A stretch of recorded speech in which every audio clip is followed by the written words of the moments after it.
Assalamualaikum warahmatullahi wabarakatuh. Saya Dawam. Ini saya berada di sebuah rumah yang orang Jawa bilang durung dilepo atau belum dipalur. Rumah ini didirikan seingat saya sekitar lebih dari 20 tahun yang lalu.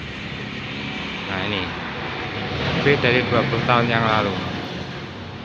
Rumah ini sebelum dikosongkan, ini sudah banyak beberapa orang yang menempati rumah ini. Ini banyak orang. Awalnya ini sebetulnya ini lemah. Di sini tanah ini adalah tanah kosong dulu. Ketika saya masih SMA ini tanah kosong bisa milik seseorang. Kemudian orang itu pun sepuh meninggal dunia, tanahnya itu diwariskan kepada anaknya. Oleh anaknya itu yang adik kelas teman saya ini sebagai seorang pegawai di sebuah departemen. Kemudian dibangunkan rumah seperti ini. Dihuni sudah berapa bulan atau berapa tahun gitu ya. Kemudian dia itu meninggal dunia di rumah ini.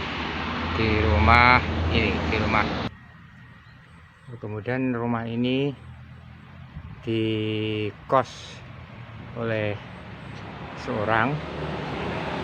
Kemudian setelah dikos ini juga tidak begitu lama di sini. Seingat saya ini yang menempati ini adalah pedagang kasur. Kalau nggak salah dari Surabaya atau dari Mojokerto gitu. Katanya rumahnya dari sana. Tapi hanya berapa bulan ya, tidak sampai 1 tahun, tidak sampai 1 tahun ini sudah tidak kerasan di sini. Ini sudah ditinggalkan, tidak dihuni lagi.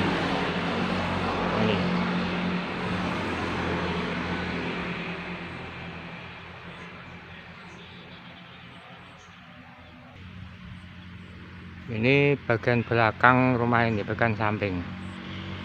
Ini sebelum ini, ketika saya masih SMP, ini tanah di sini adalah tanah kosong. Ini di sini ada gedung sekolah peninggalan Belanda.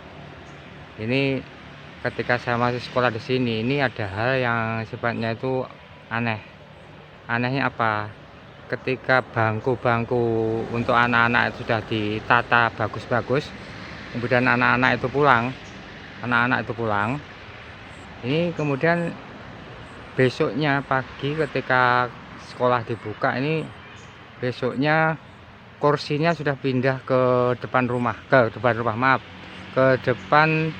sekolah. Jadi di bagian depan pintu masuk sekolah. Padahal malamnya harinya juga nggak ada yang piket, tidak ada yang di situ. Ini kursi bisa berjalan sendiri. Nah, bisa berjalan sendiri.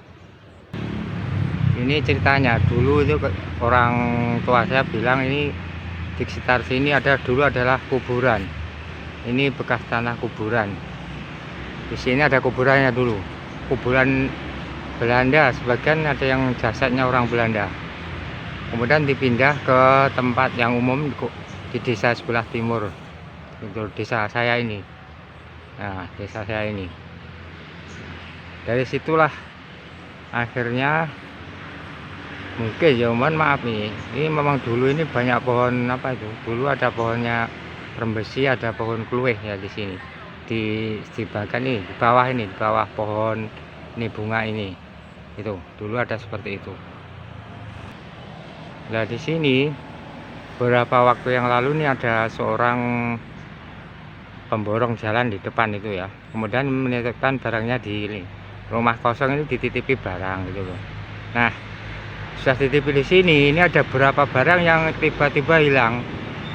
Ya, sehingga dia itu sampai bertengkar sama teman-temannya. Loh, barangku neng ini kok hilang, siapa yang mencuri barang saya? Sampai bertengkar dengan teman-temannya. Tapi temannya tidak tahu, wong saya tidak paham di sini kok saya tidak masuk gitu. Soalnya ya itu tadi, terus ditanyakan kepada orang yang ahli seperti itu, yang paham masalah. Akhirnya orang itu didatangkan dari, kalau tidak salah dari Trenggalek ya. Dari Trenggalek ini bilang sama orang-orang yang kos di sini, kamu itu kurang permisi, tidak permisi gini yang memiliki rumah ini, artinya penghuni gaibnya. Kemudian simbahnya yang diminta tolong itu meminta maaf kepada yang ada di sini, jaluk atau meminta supaya barangnya itu dikembalikan. Ya, alhamdulillah akhirnya barang itu bisa dikembalikan ke tempat semula. Ke tempat semula. Jadi nampaknya ini ada sesuatu yang tersembunyi di sini. Nggak tahu makhluk apa, tapi yang jelas makhluk yang usil, yang suka menggoda orang. Ini di bagian belakang rumah yang dulu ini adalah di sebelah utaranya itu adalah bekas kuburan. Demikian cerita sedikit tentang rumah ini.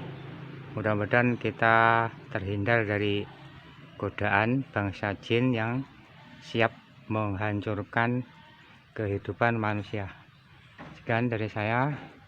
Dalam mudah-mudahan Allah paling selamat kepada kita semua, hidup dunia dan akhirat. Sekian. Assalamualaikum warahmatullahi wabarakatuh.